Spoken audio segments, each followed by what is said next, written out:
Hello दोस्तों, Indian teaching line के एक नए वीडियो में आपका स्वागत है। आज मैं आपको इस वीडियो में क्लास 10th एंड 12th के एक महत्वपूर्ण टॉपिक जिसका नाम है संधि, इस टॉपिक से हर साल बिहार बोर्ड के एग्जाम में लगभग 5 से 6 नंबर का ऑब्जेक्टिव क्वेश्चन पूछता है। तो आज हम लोग इस वीडियो में ट्रिक के माध्यम से संधि को पढ़ेंगे। आज के बाद आपको स्वर संधि को पहचानने में जरा सा भी दिक्कत नहीं होगा। तो चलिए बिना देर किए इस वीडियो को शुरू करते हैं। अगर यह वीडियो आपको अच्छा लगे तो इस वीडियो को लाइक करेंगे, और अगर चैनल पर नए होंगे तो मेरे चैनल को सब्सक्राइब करेंगे और बेल आइकन को दबाना नहीं भूलेंगे, क्योंकि अगर हम नए नए वीडियो को अपलोड करेंगे तो बेल आइकन दबाया हुआ रहेगा तो सबसे पहले वीडियो आप तक पहुंचेगा। तो चलिए हम लोग वीडियो को शुरू करते हैं। टॉपिक का नाम है संधि। आज हम लोग संधि को पढ़ेंगे। तो आखिर में संधि क्या होता है उसके बारे में पहले जानते हैं।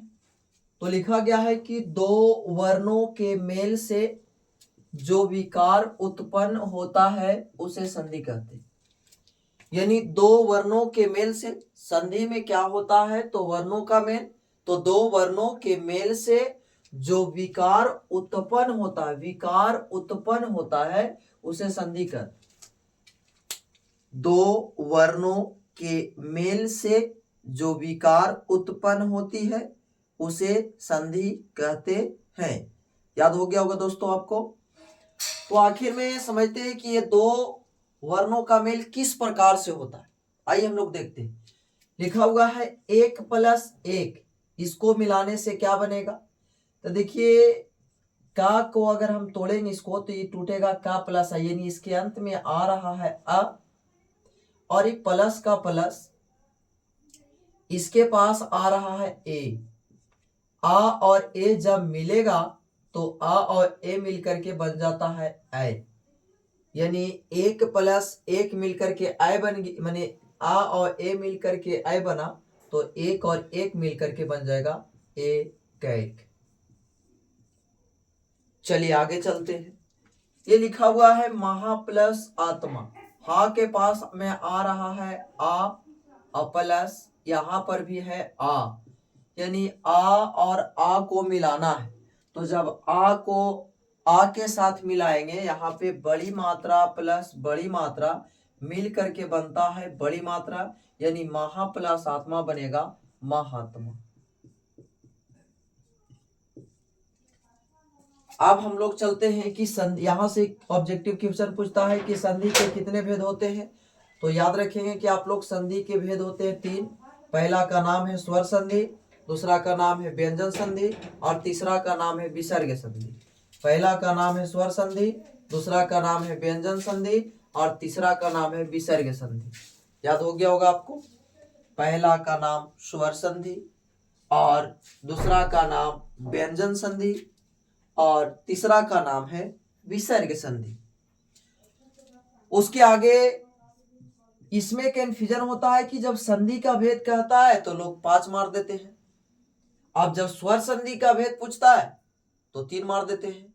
इसको अच्छा से आप समझ लीजिए कि जब संधि का भेद कहे तो संधि का भेद कहेगा तो 3 होगा, लेकिन अगर स्वर संधि का भेद कहता है तो स्वर संधि का भेद होगा 5। संधि का भेद कहे तो 3 और स्वर संधि का भेद कहे तो 5। उम्मीद है कि आप अब से इस क्वेश्चन को गड़बड़ नहीं करेंगे।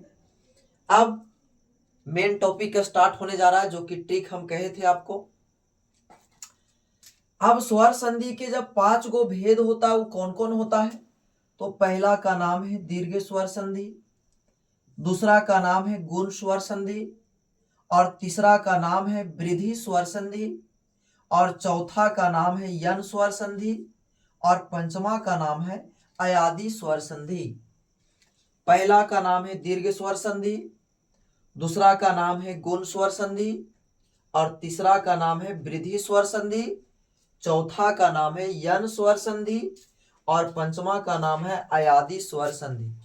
अब हम लोग देखते हैं कि दीर्घ स्वर संधि को कैसे पहचानेंगे और गुण स्वर संधि को कैसे पहचानेंगे। उसके बाद वृद्धि स्वर संधि को हम कैसे पहचानेंगे, यन स्वर संधि को हम कैसे पहचानेंगे, और अयादी स्वर संधि को कैसे पहचानेंगे। तो ट्रिक देखिए आपके सामने लिखा हुआ है, इसको सिर्फ समझ लीजिए, जो पॉइंट बता रहे हैं हम आपको।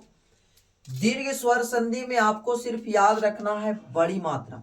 सर इससे सवाल कैसे पूछता है, तो सवाल ऐसे पूछेगा, जैसे कह देगा महोदय, बताइए कौन सा समास है, कौन सा संधि का उदाहरण है, महोदय कौन सा संधि का उदाहरण है, तो कंफ्यूज हो जाते हैं। लेकिन हम आपको जो ट्रिक बता रहे हैं उससे जरा सा भी कंफ्यूज नहीं होइएगा आप। तो चलिए शुरू करते हैं। दीर्घ संधि में आप याद रखेंगे बड़ी मात्रा, और बड़ी मात्रा का मतलब सर ये आ होता है छोटी मात्रा, आ का बड़ा रूप होता है आत, ये बड़ा हो गया। छोटी ऐसे होता है बड़ी है, यानी बड़ा मात्रा हो गया। छोटा ऊ ऐसे लिखा था, बड़ा ऊ ऐसे, ये बड़ा मात्रा। तो देखिएगा कि जिसमें भी अगर बड़ा मात्रा आएगा, जिसमें भी अगर बड़ी मात्रा आए तो उसको आप आराम से कह दीजिएगा दीर्घ स्वर संधि। जैसे में उदाहरण में देखते हैं, लिखा हुआ है महात्मा, थी टूटेगा महा प्लस आत्मा, देखिए इसके पास हा, महा, इसके पास बड़ी मात्रा आ रहा है आ। जब किसी में बड़ी मात्रा आता है तो उसको कहते हैं दीर्घ स्वर संधि, यानी ये आपका हो गया दीर्घ स्वर संधि। उसके आगे लिखा हुआ है रविंद्र, तरविनद्र, यहां देखिए बड़ी ई की मात्रा इसमें लगा हुआ, और जिसमें भी बड़ी ई की मात्रा लगता है उसको कहते हैं दीर्घ स्वर संधि। समझ में आ गया होगा आपको दीर्घ स्वर संधि। एक और उदाहरण लिखा हुआ उसको समझते हैं। लिखा हुआ है भानु प्लस भानुदय लिखा हुआ है। तो जब भानुदय लिखा हुआ है तो इसको नजर आ रहा होगा, ये आप देखिए, ये ओ जो है इसे बड़ा ओ की मात्रा इसमें नजर आ रहा है। जिसमें भी बड़ा ओ की मात्रा नजर आता है उसको आप कह देंगे दीर्घ स्वर संधि। आशा है कि आपको दीर्घ स्वर संधि में अब किसी प्रकार का कोई प्रॉब्लम नहीं होगा। अब हम लोग आते हैं गुण स्वर संधि में।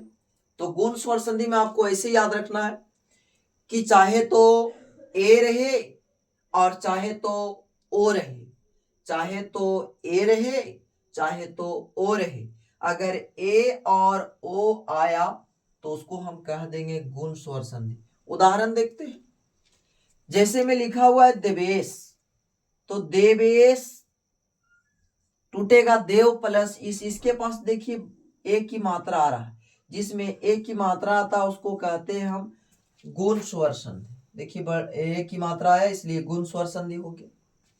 उसके आगे लिखा हुआ है गणेश, देखिए यहां पर भी ए की मात्रा आ रहा, जिसमें भी ए की मात्रा आता है उसको हम कहते हैं गुण स्वर संधि। उसके आगे लिखा हुआ है महोदय, यानी एक नीचे एक ऊपर, जिसमें एक नीचे एक ऊपर की मात्रा आता है यानी ओ की मात्रा आता है उसको हम कहते हैं गुण स्वर संधि। कितना आसान है ये सब। इसी प्रकार से पूरा व्याकरण का एकदम आसान भाषा में वीडियो बना करके इस चैनल पर डाला गया है। अगर आप चैनल पर नए हैं तो जा करके जरूर इस चैनल पर वीडियो देखें, क्योंकि यह वीडियो आपके बोर्ड के एग्जाम के लिए बहुत ही फायदेमंद होगा। तो आप जाइए और जल्दी से वीडियो को देख ले। अब उसके आगे लिखा हुआ है महोदय तो हो गया, अब लिखा हुआ है सूर्योदय, इसके पास में भी देखिए एक नीचे एक ऊपर ओ की मात्रा आ रहा, जिसमें भी ओ की मात्रा आता है उसको हम कहते हैं गुण स्वर संधि।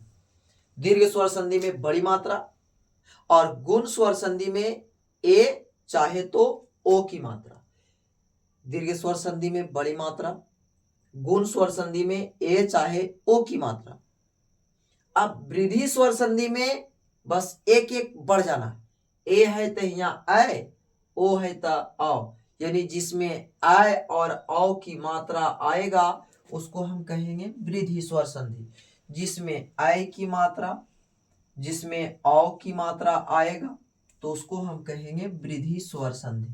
उदाहरण देखते हैं, लिखा हुआ है एकाएक, एकदम साफ नजर आ रहा है ऐ की मात्रा, जिसमें भी ऐ की चाहे औ की मात्रा नजर आए वो हर हाल में हो जाएगा आपका वृद्धि स्वर संधि। ये आपका हो गया वृद्धि स्वर संधि।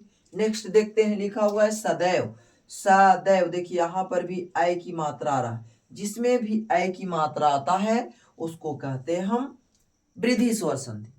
उसके आगे देखिएगा तो लिखा हुआ है महौषधि, एक नीचे और दो ऊपर, यानी औ की मात्रा। अभी हम यही तो बताएं कि जब ए या ओ की मात्रा है तो उसको गुण स्वर संधि कहेंगे, लेकिन एक एक मात्रा और बढ़ जाए, यानी ऐ की मात्रा या तो औ की मात्रा अगर आएगा तो उसको हम कह देंगे वृद्धि स्वर संधि। जैसे लिखा हुआ है महाशय, देखिए यहाँ पर औ की मात्रा आ रहा ना, तो जब औ की मात्रा आए चाहे ऐ की मात्रा आए उसको हम कहते हैं वृद्धि स्वर संधि। आगे लिखा हुआ है देवौषधि, यहाँ पर भी देखिएगा तो औ की मात्रा रहा है, जिसमें औ की मात्रा आएगा उसको आप कह दीजिएगा वृद्धि स्वर संधि। उम्मीद है दोस्तों कि आपको अभी तक 1 2 3 दीर्घ स्वर संधि, गुण स्वर संधि और वृद्धि स्वर संधि अच्छे से क्लियर हो गया होगा। तो आगे हम लोग चलते हैं चौथा, जिसका नाम है यन स्वर संधि। यन स्वर संधि को कैसे पहचानेंगे सर? कि ये और आसान है। यन स्वर संधि का पहचानने का तरीका ये है कि जो शब्द दिया रहेगा उस शब्द में कोई आधा व्यंजन वर्ण रहेगा, और जैसे ही आधा व्यंजन वर्ण रहेगा उसके जस्ट आगे में या चाहे तो व रहेगा। फिर से समझिए, यन स्वर संधि को पहचानने का नियम ये है कि पहले आधा व्यंजन वर्ण रहेगा कोई भी शब्द में, और उस शब्द में आधा व्यंजन वर्ण के बाद चाहे तो या आएगा चाहे तो वा, ज्यादातर या चाहे तो वा आएगा। आइए चेक करते हैं। लिखा हुआ है अत्यंत, तो सबसे पहले इसमें आधा चेक करेंगे, तो बोलिए आधा ता हो गया। अब आधा के बाद या चाहे वा रहे के चाहे, तो देखिए आधा के बाद में या नजर आ रहा है, ये आपका हो गया यन स्वर संधि। उसके आगे आइए, लिखा हुआ है प्रत्यय, देखिए यहां पर आधा है और आधा के बाद में देखिए या नजर आ रहा है, या चाहे वह नजर आता है आधा के बाद, तो उसको हम कहते हैं यन स्वर संधि। उसके आगे चलते हैं, लिखा हुआ है अन्वय, अन्वय लिखा हुआ है, तो यहां पर देखिएगा ये आधा वर्ण हो गया। अभी आधा व्यंजन वर्ण के बाद या चाहे वह, या तो नहीं लेकिन वह है, यह आपका हो गया अयादि यन स्वर संधि। मुझे उम्मीद है कि आपको यन स्वर संधि भी अच्छा से क्लियर हो गया होगा। अब हम लोग लास्ट संधि पढ़ते हैं, जिसका नाम है अयादि स्वर संधि। तो अयादि स्वर संधि में क्या होता है कि ये और भी आसान है और इससे ज्यादा सवाल भी पूछता है। इसको आप एकदम सिंपल से याद रखेंगे कि यन अयादि स्वर संधि में, अयादि स्वर संधि में अधिकतम 3 अक्षर का शब्द रहेगा। अयादि स्वर संधि में अधिकतम 3 अक्षर का शब्द रहेगा, और वो 3 अक्षर में किसी प्रकार का ऊपर में कोई मात्रा नहीं नजर आएगा, एकदम सिंपल नजर आएगा, और उसके बीच में चाहे या चाहे तो वह रहेगा। फिर से दोस्तों, अधिकतम 3 अक्षर का शब्द रहेगा, बीच में किसी प्रकार का, ऊपर में किसी प्रकार का कोई मात्रा नहीं रहेगा, 3 अक्षर का शब्द रहेगा, ऊपर में किसी प्रकार का कोई मात्रा नहीं रहेगा, और बीच वाला जो वर्ण रहेगा वो चाहे तो या रहेगा चाहे तो वह रहेगा। आइए समझते हैं। जैसे लिखा हुआ है पवन, तो एक 3 अक्षर का शब्द भी है, किसी प्रकार का कोई मात्रा भी नजर नहीं आ रही है, और इसके बीच में या चाहे वह रहे के चाहे, देखिए नजर आ रहा है वह, इसलिए आपका हो गया अयादि स्वर संधि। उसके आगे लिखा हुआ है नयन, नयन नयन अधिकतम 3 अक्षर का भी है, इसका बीच वाला वर्ण है या वह रहे के चाहिए, इसलिए आप अयादि स्वर संधि को मार दे। लिखा हुआ है गायक, ये अधिकतम 3 अक्षर, ऊपर में किसी प्रकार का कोई मात्रा नहीं, और बीच में या भी आ रहा है, आपका अयादि स्वर संधि हो जाएगा। उसके आगे लिखा हुआ है पावक, अधिकतम 3 अक्षर का शब्द है, बीच में वह आ रहा है, ऊपर में किसी प्रकार का कोई मात्रा नहीं है, इसलिए ये हो गया अयादि स्वर संधि। मुझे उम्मीद है दोस्तों कि आपको इस वीडियो में स्वर संधि का पहचानने का जो ट्रिक हम बताए वो अच्छा से क्लियर हो गया होगा। अगर यह वीडियो आपके लिए लगा कि हमारे लिए हेल्पफुल है तो इस वीडियो को लाइक करेंगे, और अगर चैनल पर नए होंगे तो चैनल को सब्सक्राइब करेंगे, और हो सके तो अपने दोस्तों के बीच में शेयर करेंगे। फिर मिलते हैं अगले वीडियो में, तब तक के लिए जय हिंद।